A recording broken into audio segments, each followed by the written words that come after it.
예, 요즘에 이제 정신질환자들에게 좀 희망이 될 수 있는 그 방향이 있고 그런 일자리가 있다고 볼 수 있는데 동료 지원가라고 하는 것에 대해서 들어봤나요?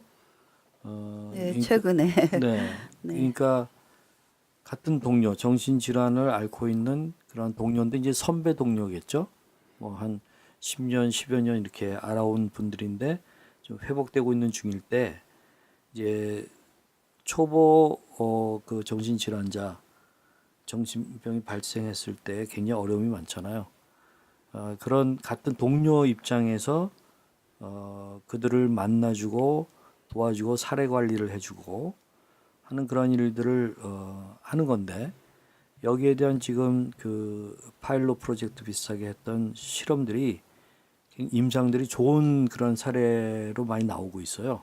그리고 이제 선진국에서는 이런 동료 지원가라고 하는 그러한 그 제도를 잘 활용해 가지고 그런 아팠던 사람들이 그런 직업을 가질 수 있도록 도와주거든요. 일종의 이것은 운디드 힐러, 그러니까 상처 입은 치유자라고 하는 그런 개념이죠. 그러니까 뭐 의사나 뭐 사회복지사라든가 간호사들이 돕는다 하지만 정신질환을 갖고 있는 사람들의 그 속에서의 생각은 네가 아파봤어? 네가 내 어려움을 알아? 하는 그런 건데 이 동료 지원가인 경우에는 그게 공감이 되니까 굉장히 유익하거든요. 그것을 일자리 창출로 이제 만든 그런 제도죠. 네, 동료 지원가라고 말씀하셔서 제가 한 사건이 생각이 나는데 사건은 아니죠. 그냥 해프닝인데 저희 아이들이 그 감기에 걸려서 소아과를 좀 다녔었어요. 근데 소아과에서 제 처방전을 받아서 약국을 가잖아요. 근데 그 약국에서 일하시는 분들이 부부셨고 한 번 이렇게 한 여자분이 지나가는 거를 봤는데 다른 사람은 못 느꼈을 수 있는데 저는 이제 조울증을 경험했으니까 살도 조금 찐 상태에서 눈빛을 봤을 때 뭔가 약간 좀 우울증이 있는 그런 모습이 느껴져서 제가 좀 용기를 내서 거기 약국의 약사분에게 그 어머니죠. 그 여자분의 어머니인데 그분에게 혹시 좀 실례가 될 수 있지만 따님이 혹시 조울증 갖고 있냐고 물어봤어요. 그랬더니 이분이 깜짝 놀라시면서 어떻게 알았냐고 그러는 거죠. 그래서 제가 저 조울증을 중학교 2학년 때부터 알아서 그런 사람을 보면 금방 캐치를 한다 이렇게 설명을 했죠. 그랬더니 저를 이렇게 바라보시면서 제 얘기를 들으시면서 이렇게 눈이 글썽글썽 해지시는 거예요. 딸이 대학교를 들어가서 조울증이 터졌는데 이 병이 언제까지 갈지 모르겠고 의사들도 이거는 평생 가는 것처럼 말씀을 하셨다는 거예요. 그래서 굉장히 이렇게 희망이 없는 상태인데 제가 이런 얘기를 하고 제가 결혼도 해서 애들 데리고 소아과를 다녀와서 이렇게 약 처방을 받는 모습을 보면서 제가 제 자신이 말을 안 하면 남들이 제가 조울증을 앓고 있다는 걸 모르거든요. 굉장히 부러워하시는 거예요. 아, 우리 딸도 저렇게 좀 저와 같이 이렇게 정상 상태로 많이 회복이 됐으면 좋겠다는 그런 마음이 드셨나 봐요. 그래서 그때 저도 좀 느꼈던 게 있어요. 동료라는 느낌? 네. 예, 그러니까 같은 아픔을 갖고 있는 사람들이 금방 공감대를 가질 수 있는 거예요. 또 알아볼 수도 있고. 네, 다른 분들이 위로의 말을 이렇게 전할 수는 있겠지만 음, 그거를 아팠던 경험해 사람 본 사람이 하는 얘기는 뭔가 좀 다르게 전해지거든요. 그렇죠. 다르지. 네. 네, 말씀해 주신 것처럼 이제 저도 한참 초기에 처음 발병하고 진료받으러 같이 병원에 갔을 때 의사분들이 그렇게 야속하게 느껴졌어요. 저는 조울증에 관한 정보가 전혀 전무하다시피 없었고 주변에서 부모님이 해주시는 얘기 정도로만 조울증을 이해하고 인터넷 찾아보는 게 다였는데 뭐 질문을 해도 대답을 잘 해주지 않고 뭐 보호자분은 가만히 계세요 이런 식으로 얘기하시고 그분의 특징이었는지 모르겠지만 환자의 얘기를 많이 들으면서 환자의 상태를 정확히 캐치해서 이제 처방을 해주시려고 그런 거겠죠. 그 의사분은 맨날 비슷한 환자들을 만나실 테니까. 근데 저는 저의 얘기를 들어주고 뭔가 이렇게 하라고 코치해주는 게 너무나 필요했어요. 근데 아무도 제 주변에 그렇게 해주는 사람이 없었고, 그리고 이제 저를 위로해주는 뭐 몇몇 사람들은 말 그대로 안 겪어본 사람들이죠. 그래서 제가 나오면서 의사면 의사지 지가 조울증 겪어봤어? 그런 조울증인 생각이 사람하고 들지. 같이 예. 살아봤어? 살아보지도 않아놓고 이래라 저래라 이러면서 맞아. 굉장히 화가 났던 기억이 있는데, 말씀하신 그 동료 지원가 뭐 꼭 명칭이 그렇지 않더라도 같은 아픔을 겪었던 본인 아니면 당사자가 아니더라도 가족분들이 정말 우리나라에 수많은 지금 우울증 환자들을 또 기하급수적으로 늘고 있다고 하는데, 정신질환 환우분들과 가족들에게 도움을 주는 지원 서포터가 된다면 너무 좋을 것 같네요. 네, 그러니까 맞아요. 이제 동료 지원가가 있다고 한다면 그런 정신질환을 갖고 있는 그 환자의 뭐 부모라든가가 아무래도 지불을 하겠죠. 사례 관리를 위해서 서로 만나고 그러면 상담받을 때 한 회당 얼마 뭐 하듯이 그러면 일단은 본인 당사자나 당사자 부모의 부담이 되고, 그다음에 이제 정부가 거기에 대해서 조금 더 매칭해 줄 수 있는, 그래서 이제 그러면 정부 입장에서는 한 사람이라도 뭔가 이 수입을 일으키면서 살아갈 수 있는 그런 그 여건을 만들어 주는 거니까, 어떤 그냥 복지 기금으로 쏟아붓는 것보다도 훨씬 더 일하는 사람의 자존감도 생각하고, 실제 도움이 이것만큼 되는 게 또 없고, 그러니까 아주 발전시켜 봐야 될 제도가 아닌가, 그렇게 생각이 되나요? 네, 얼마 전에 뉴스에서 봤는데 통계적으로 최근 몇 년간 우리나라의 4대 정신질환, 우울증, 조울증, 공황장애, 조현병의 질환 발병률이 급등해서, 제가 정확한 수치는 기억이 안 나는데 추산 인구가 그 한 명의 그 정신질환 환우가 있고 4인 가족 중에 구성원이라고 생각했을 때 우리나라 전체 인구에서 200만 명가량 된다고 합니다. 그러면 이제 더 이상 소수가 아니고 이분들이 이제 건강보험 적용을 받으면서 진료를 받잖아요. 그러면 그 진료비에서 공단에서 나가는 기회비용까지 생각한다면 예방 차원에서 그 질환을 관리할 수 있는 게 훨씬 더 경제적으로도 이득이라고 생각이 들어요. 네, 조은의 마음 약국이 구독자 200만 명을 찍을 수 있다면 얼마나 좋을까요? 사신 방송을 아니 근데 저희가 꼭 잘 되자고 말씀드리는 게 아니라 뭐 저희랑 상관없이 더 좋은 대안을 가지신 단체들이 나오셔도 너무 좋겠고. 내가 얼마 전에 홍보 아주 전문가인데, 이분이 어떤 계기로 자살 문제를 연구하고 뭔가 그 문제를 좀 풀어봐야겠다라는 생각이 들어가지고 자살 예방을 위한 그런 콘서트 같은 것을 아주 전문적으로 이렇게 벌인 분이 계세요. 한 5년 정도를 지속적으로 하고 나서 이분만의 뭐 활동으로 그렇게 된 것이라고 볼 수는 없지만, 그러나 이런 것들이 다 작용을 해서 자살률이 좀 떨어지는 그런 결과도 나왔고, 그다음에 중앙부처의 그 당시 자살 쪽으로 일하는 그 공무원이 딱 한 명이었는데, 그 한 5년 정도 지나고 나니까 10명이 넘어서게 되는, 그러니까 이제 정부 자체가 그 이슈에 대해서 사람을 배치하고 그다음에 이제 고민하기 시작했다는 거죠.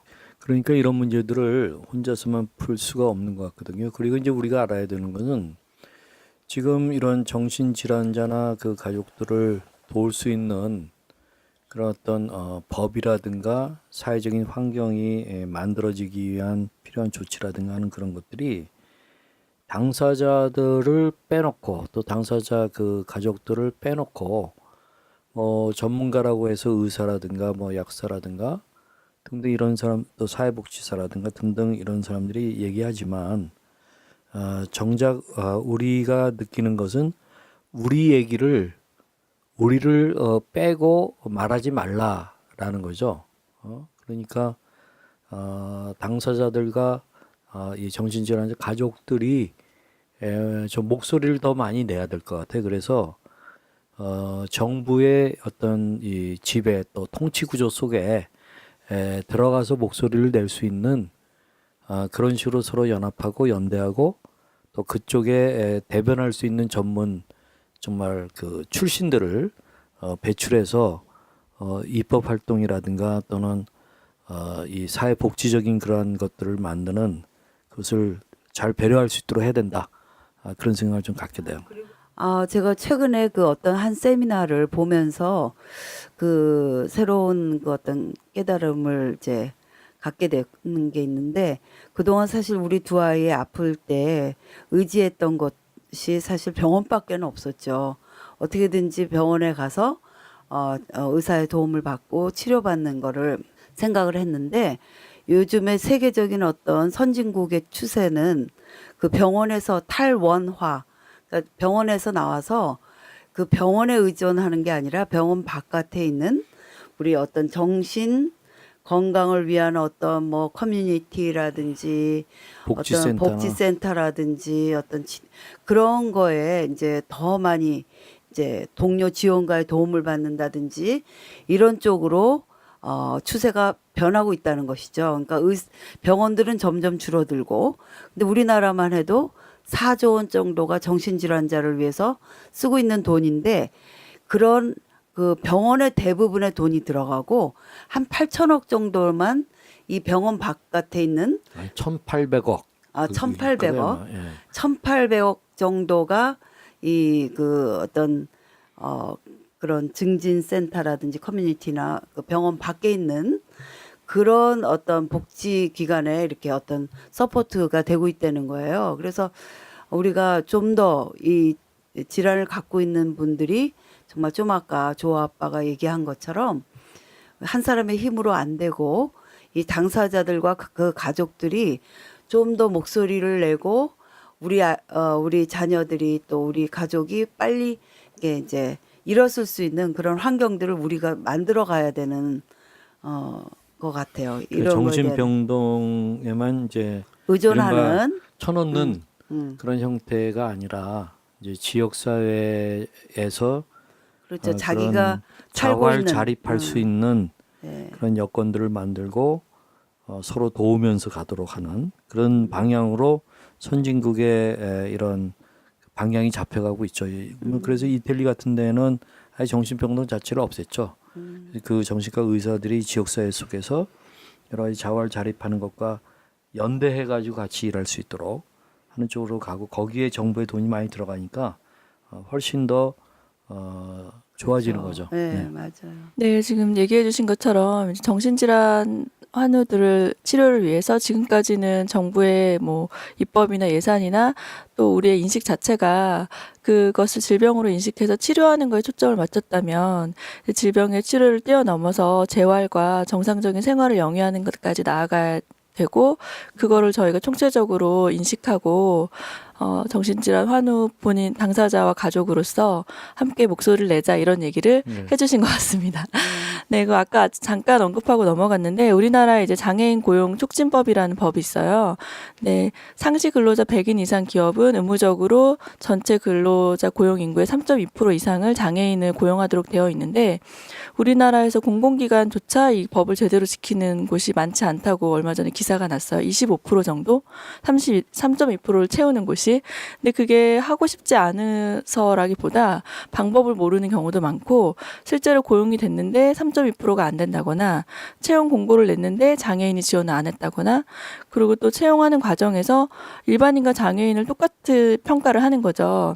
근데 여기서 말한 장애인은 정신질환 장애인은 아예 배제가 된 것 같고요. 이제 신체 장애인 위주로 되시는데, 약간의 가산점을, 군대 가산점 주는 것처럼 장애우에게 약간의 가산점을 주고 동등한 경쟁을 시켰을 때 당연히 탈락할 수밖에 없잖아요. 그런 식으로 채용을 한다고 하더라고요.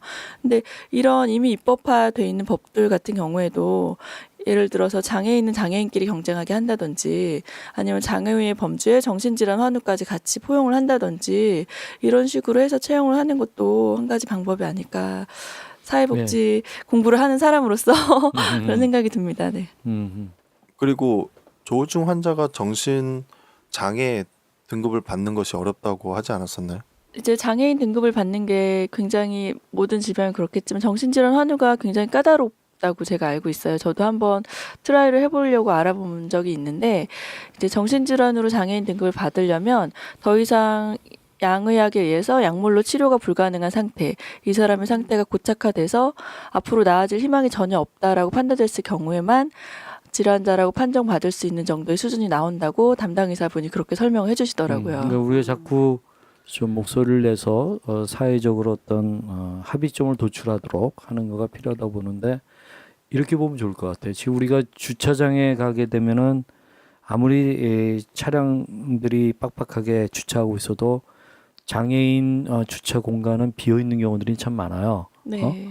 그러면 처음에는 이제 사람들이 모르고 거기에 막 대고 그랬지만은 이제 근래에 와서는 사람들의 인식이 생겨가지고 저 공간은 약자를 위해서 좀 배려해야 될 공간이라고 하는 인식이 많이 생겼잖아요. 그리고 어기게 되면 막 벌금도 부과가 되고 그런 식으로 이제 우리가 선진 사회가 된다고 하는 것이 이런 사회적인 배려의 시스템들이 점점 많아지는 그것의 기본적인 전제는 내가 지금 건강할 수 있어도 언젠가 나도 장애를 입을 수도 있다 네. 하는 그러한 그 가능성이거든요. 그러면 누구든지 거기에서 예외될 수는 없는 거거든요. 아무리 건강해도 교통사고 만나면은 환자가 될 수 있는 거고. 그렇죠. 네. 그렇기 때문에 그런 사회가 좀 건강하려면 그런 배려 시스템, 사회적 안전 장치 이런 것들이 필요하니까 우리 정신질환자나 또는 정신질환자 가족들도 다 같이 서로 소통하고 일어나서 우리 얘기를 우리를 빼고 하지 말라 하는 것을 계속 좀 주장하면서 대안적으로 합리적으로 어떤 방법을 내놔야 될 것 같아요. 네, 맞습니다. 그런 점에서 우리 조은의 마음 약국이 굉장히 중요한 역할을 할 수 있지 않나 하는 생각을 갖거든요. 그래서 네. 적극적으로 댓글 또 해주시고 좋아요 많이 눌러주시고요. 구독도 많이 네, 해주시면 구독자 좋겠고. 2만 명을 목표로 하고 있습니다. 저희가 예. 그 정도 됐을 때 아까 말씀드린 것처럼 우리가 정말 지배 구조에 들어가서 우리 영향력을 끼칠 수 있는 한 가지 목소리가 되지 않을까 기대가 됩니다. 저희 마지막으로 한마디씩 오늘의 방송 사실은 더 많은 얘기를 풀어내고 싶었는데 시간 제약상 오늘 이제 정리를 해야 될 것 같은데요. 한마디씩 해주시면 어떨까요? 네, 다음에 기회가 되면은 그 동료 지원가에 대한 더 구체적인 우리나라에 현재 어떻게 진행이 되고 있고 또 어떤 그 임상적인 결과들이 나왔고 하는 것들을 좀 더 전문적으로 한번 다루는 대화를 해봤으면 좋겠습니다. 네, 저도 그렇게 생각합니다.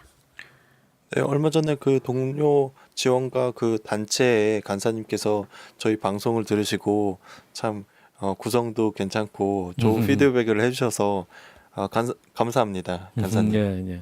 네, 저희가 처음에 이제 기획한 내용을 다 담지 못해 조금 아쉬운데요. 네, 여러분의 댓글과 응원으로 다음 또 좋은 내용으로 찾아뵙도록 하겠습니다. 언제 한번 저희가 정말 조울증 환우 가족분들과 만남을 이런, 좀 가져도 좋겠다는 생각이 드네요. 네, 가져서 이런 조울증 환자들도 처해진 상황이나 아니면은 다르니까. 자신의 그 재능이나 이런 능력들이 다 다르기 때문에 우리가 이 방송으로 답을 해드리기는 좀 어려울 것 같아가지고 같이 만나서 함께 나의 나누고, 아들 네. 아니면 나의 남편 부인이 이러한 재능이 있는데 조울증을 앓고 있기 때문에 그 재능 발휘를 할 곳이 없다 이런 이야기들을 저희가 들으면서 같이 뭔가 문제를 해결하는 그런 시간이 있었으면 좋겠어요. 네. 번개 미팅 한번 하겠네요. 네, 아니 오늘의 사회자 전대 자꾸 제가 클로징 멘트 하는데 다음 멘트 하실 건가요? 네, 아니 저도 방송이기 때문에 다 말씀을 못 드리는 도대체 경제생활을 어떻게 하냐 그럼 조은의 마음역국 너네는 뭐 먹고 사냐 제가 솔직히 다 말씀드리고 싶어요. 근데 이제 이거 방송에서 모두가 듣는 곳에서 말씀드리기가 예민한 부분이라서 이렇게 대면에서 만난다면 다 까놓고 다 오픈할 수 있을 것 같습니다. 네, 오늘도 저희 방송 들어주셔서 감사드리고요. 다음에 더 좋은 내용으로 찾아뵙도록 하겠습니다. 감사합니다. 네, 감사합니다. 안녕히 계세요. 안녕히 계세요. 감사합니다.